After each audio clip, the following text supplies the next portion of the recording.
just seen the Han Solo movie, and before I start, even though there are no spoilers in this video, I prefer you to watch the movie without being conditioned by what others think. So if you haven't seen it, you can watch this video later. I'll wait.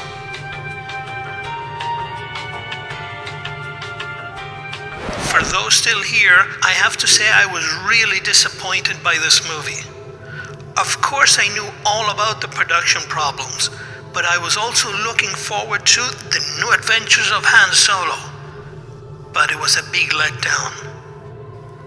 To be more impartial, I had 5 questions ready before the movie, which I had to answer to know what I really thought of the movie. First question. Is it a Star Wars movie? It didn't really feel like it to me. It could have been any generic space fantasy movie that used character names and some other Star Wars references so they could give it the Star Wars story stamp of approval. It was like watching an extended universe fanfiction and not really a proper Star Wars movie. Yes, it's supposed to be Han Solo, but he could have called himself Jack Ryan or Jack Sparrow. It's Star Wars just because they tell me it's Star Wars, and they use some known names like Han, Chewie, and Lando. But I don't really recognize the tone, rhythm, and the look as one necessarily to do with Star Wars. The aliens look like they could have been taken out of Jim Henson's Dark Crystal. And the look of the movie looks like it could have come out of an independent Turkish sci-fi movie. And if not, check out Dünyayı Turskaran Adam. You know, the Turkish Star Wars. At least the music is sometimes pure Star Wars, but only because they pull full parts of the score of episode 4 and 5. But the rest of the time it's just overdone, as if it's trying to sell an emotion that just isn't on screen. Second question. Does he look like Han Solo? Not to me. The actor is okay, but it's as if in an attempt to avoid imitating Harrison Ford, he decided to just go another way while maintaining some of the basic character traits.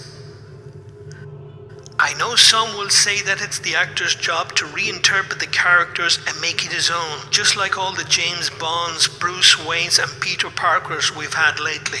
But most of those movies were reboots, or only the same character in name, so they could start from scratch. Here I'm supposed to believe that Alden Ehrenreich is supposed to grow into Harrison Ford, and I just don't buy it. And they have to keep reminding me he is Han by calling him Han all the time, or I could confuse him with some other character. Yes, you can successfully change actors in iconic roles played by others. And I give you as an example the Star Trek reboot, where, without telling me, I know exactly who is Kirk, Spock, and Bones. And it's really just like the same character but with a different face. There they knew how to capture the character's essence without necessarily imitating Shatner or Nimoy. Here Han is just another character with some of the Han Solo traits. Is it a fun movie to watch maybe again and again? Not for me. It was slow, dull, and just didn't flow. It wasn't like riding a roller coaster. It was like being stuck in traffic in a bad neighborhood. The planet at the beginning is basically a Dickensian planet out of Oliver Twist, with beggars, an underworld, and even a female alien Fagin. Then full throttle to some heist or adventure, and then suddenly jam on the brakes in some other bad neighborhood where they take advantage to throw in some Star Wars reference to justify the Star Wars story title. It doesn't flow, and it's only really fun every now and then. I don't know if Lord and Miller could have added more comedy, fun, and made it flow more easily. The good and the bad of this movie. Undoubtedly, the best part is seeing old friends, like the Millennium Falcon, the same but different. Seeing Chewie, the same Chewie we all know and love, and he even gains in stature. And Lando, where Donald Glover captures it perfectly, unlike Ehrenreich, recreating the character without necessarily imitating Billy D. Williams, and he exudes charisma and suaveness that Han could have had.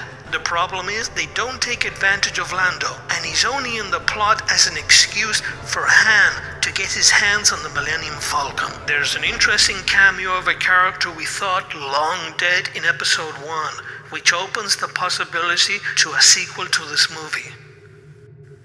The other characters just aren't memorable and attract more attention just because they are known actors, like Emilia Clarke, Woody Harrelson, and Paul Bettany, instead of for the characters they play. The bad guy isn't interesting, and there is even a new, politically correct droid which can get on your nerves. All the ingredients are there for it to be a fun movie, but I don't know if it was because of Kathleen Kennedy, the firing of the original directors, or the weight of having to tell a Han Solo origin story that just made it slow and dull. It isn't necessarily a bad movie, although it doesn't flow well, but we don't get anything we couldn't have got out of any other generic space fantasy movie. So this is my review having just seen the movie. Maybe my opinion will change if I watch it again, but I hope it doesn't affect your opinion of the movie and how you live the movie in your own way, and have your own opinions which you can share down here in the comment section. And I hope you get a chance to see some of the other Adventurama videos, because I am the real Han Solo.